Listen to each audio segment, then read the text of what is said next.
ունեմ 5 երեխա, ապրում էի Դոմիկում, շատ վատ պայմաններում։ Իր հայտ եկավ Սամվել Կարապետյանը, ապահովեց բնակարանով։ Սամվել Կարապետյանը ուզում է բազմասավակ ընտանիքներին օգնի։ Մի պահ չհավատացի, բայց հետո անակնկալ եկավ։ Դոմիկում շատ դժվար է, շատ ահավոր դժվար է երեխաների հետ։ Ամենակարևորը, որ ունենաս քո գլխին գրիչ, քո երեխան ապահով լինի։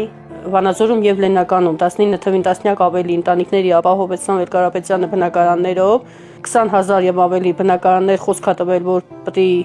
ինքը ապահովի ու համոզված եմ, որ ինքը հաստատ կապահովի, որովհետեւ առանց խոսք տալու այդ տասնյակ ավելի ընտանիքների, որ հանել այդ դժվարություններից, կհանի եւ հմի խոստված վախտը։ Այս պահին դեռևս ապրում են 400 եւ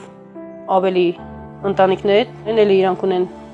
օգնության կարիք։ Սամվել Կարապետյանն ընտանիքներ կար, 10 ընտանիք, այդտեղից հանեց ինքը, որ իրանք էլ էին շատ վատ պայմաններում ապրում։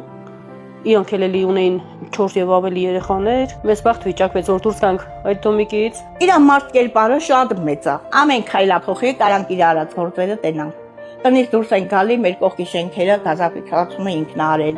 Այս երկու շենքի գազաֆիկացումը Կարապետյաններին։ Շնորհակալ ենք, որտեղ դիմել ենք արդյունք չի եղել, բայց Սամվել Կարապետյանը մեր գործը բարել է, մենք շատ շնորհակալ ենք։ Մեծ բարերար։